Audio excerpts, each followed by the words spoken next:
Hello నమస్తే, welcome to my YouTube channel Kiran my diaries. ఈరోజు మీకు టమాటా పెరుగు పచ్చడి ఎలా తయారు చేయాలో చెప్తానండి. అది కూడా చాలా సులువైన పద్ధతిలో. ఎందుకంటే ఇప్పుడు పిల్లలు టమాటా అంటే ముక్కలు ఏరేసి బయట పడేస్తున్నారు. టమాటా టేస్ట్ ఉండాలి కానీ ఆ ముక్కలు కనిపించకూడదు పిల్లలకి. ఆ ముక్కలు కనిపిస్తే ఏరి పక్కన పడేస్తున్నారు. అందుకని నేను ఈరోజు మీకు కొత్త పద్ధతిలో టమాటా పెరుగు పచ్చడి ఎలా తయారు చేయాలో చూపిస్తానండి.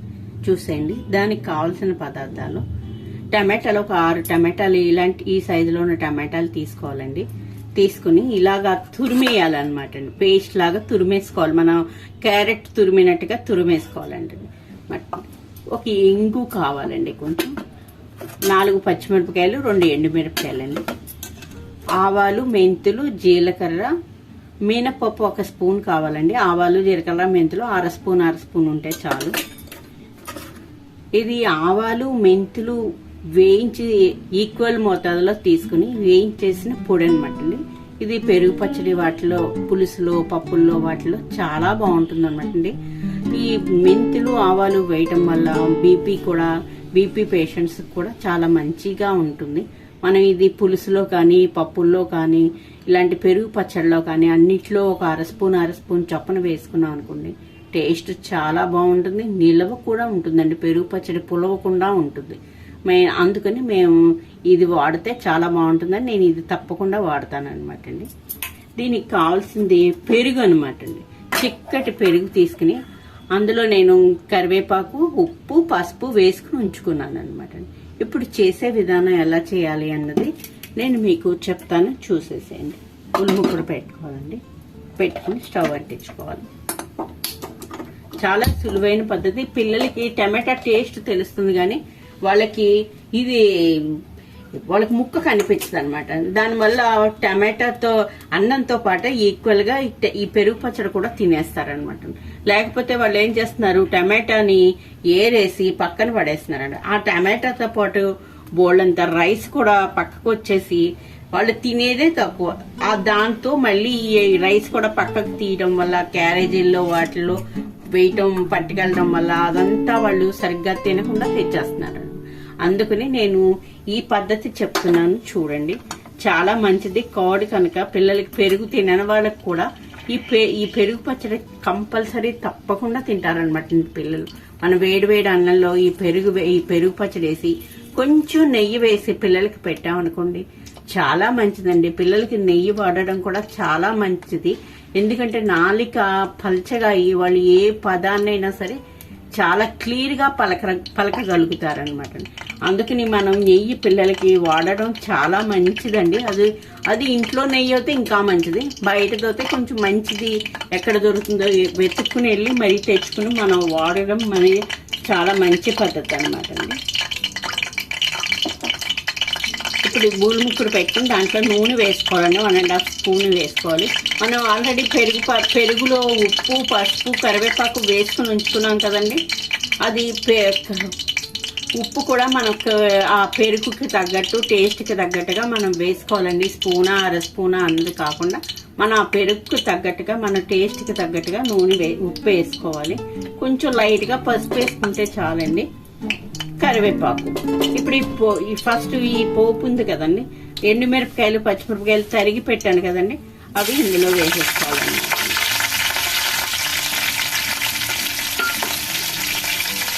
వేసి ఇలా వేయించేసుకోవాలి. కొంచెం వేగిన తర్వాత ఇందులో ఆవాలు, జీలకర్ర, మెంతులు, మినపప్పు చెప్పాను కదండి, అది కూడా ఇందులో వేసి కొంచెం వేగనివ్వాలన్నమాట.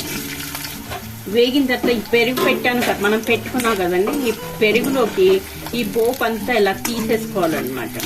తీసుకుని అడుగున కొంచెం మినపప్పు ఉండిపోయినా ఏం పర్వాలేదండి. ఇలా తీసేసుకుని ఇందులో మనం తురుము పెట్టుకున్నాం కదండి, పెరుగు టమాటా తురుము పెట్టుకున్నాం కదండి, ఈ తురుము పెట్టుకుని ఇందులో వేసి బాగా కొంచెం వాటర్ అది ఇంకిపోయి కొంచెం ముద్దలాగా అయ్యేలాగా, మనకి ఉడికింది అని అనిపించేలాగా తెలిసిపోతుంది అనమాట.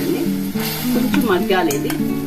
మగ్గిన తర్వాత ఇందులోనే ఇప్పుడు మనం కొంచెం ఇంగు వేసుకోవాలన్నమాట. కొంచెం ఇంగు వేసుకుంటే టేస్ట్ బాగుంటుందండి. ఇంగు వాడడం వల్ల ఆడవాళ్ళకి చాలా మంచిదండి. కొంచెం మూత పెట్టేసుకోవాలండి. మూత పెట్టుకుని కొంచెంసేపు మగ్గనివ్వాలి.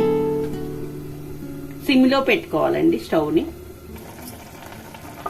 ఇదిగోండి ఇలా మ్యాష్ అయిపోయి ఇలాగా ఇంకిపోయినట్టుగా అయిపోతుంది అనమాట, మగ్గిపోతుంది. మనం తురుము పెట్టుకున్నాం కదండి, ఒక 2 minutesలో శుభ్రంగా మగ్గిపోతుంది అనమాట. మగ్గిపోయినప్పుడు దీన్ని కొంచెం పక్కకు పెట్టేసుకోవాలన్నమాట. ఇలా ఒకసారి కొంచెం కలిపేసుకుని, ఇది వేడిగా ఉన్నప్పుడు ఎప్పుడు కూడా పెరుగులో కలపకూడదండి. పెరుగులో వేడిగా ఉన్నప్పుడు కలిపామంటే పెరుగు విరిగిపోతుంది అనమాట. ఇది కొంచెం బాగా చల్లారాలి. చల్లారిన తర్వాతే కలపాలండి. ఇది వేడి మీద ఎప్పుడు కలపకూడదు. ఇది కొంచెం చల్లారిన తర్వాత కలపాలన్నమాట అండి. ఇలా పక్కన పెట్టేసుకోవాలండి.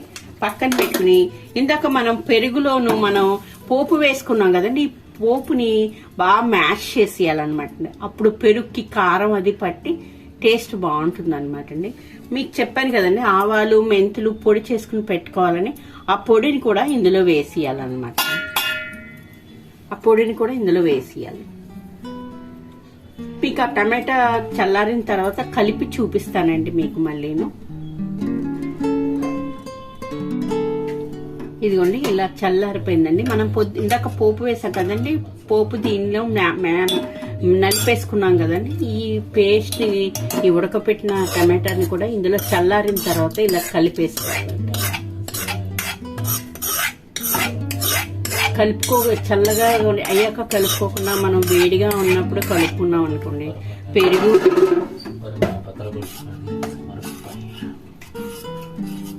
పెరుగంతా విరిగిపోతుంది అన్నమాట. అందుకని మనం టమాటా పేస్ట్ చల్లారిన తర్వాత కలుపుకోవాలి. ఇదిగోండి ఇలా వస్తుంది అనమాట. ఇలా ఉంటుంది. దీని మీద కొంతమంది కొత్తిమీర కూడా వేసుకోవచ్చండి. నేను ఇంగువ వేస్తాను కనుక కొత్తిమీర వేయలేదు. కొత్తిమీర వేసుకోవాలి అనుకున్న వాళ్ళు కూడా కొత్తిమీర వేసుకోవచ్చండి. ఎందుకంటే 2 ఫ్లేవర్స్ వేరే అయిపోతాయండి. ఇంగువ ఫ్లేవర్ వేరే, కొత్తిమీర ఫ్లేవర్ వేరేగా ఉంటుంది. అందుకని నేను కొత్తిమీర వేయలేదు. ఇలా కనుక మనం చేసాం అనుకోండి, పిల్లలకి అసలు టమాటా ముక్క అన్నది కనిపించదండి. వాళ్ళకి కూడా టేస్ట్ బాగా ఉండి తినేస్తారనమాట. ఒకసారి ఇలా కూడా ట్రై చేయండి. థ్యాంక్స్ ఫర్ వాచింగ్ అండి. వీడియో నచ్చితే లైక్ చేయండి, షేర్ చేయండి, సబ్స్క్రైబ్ చేయండి.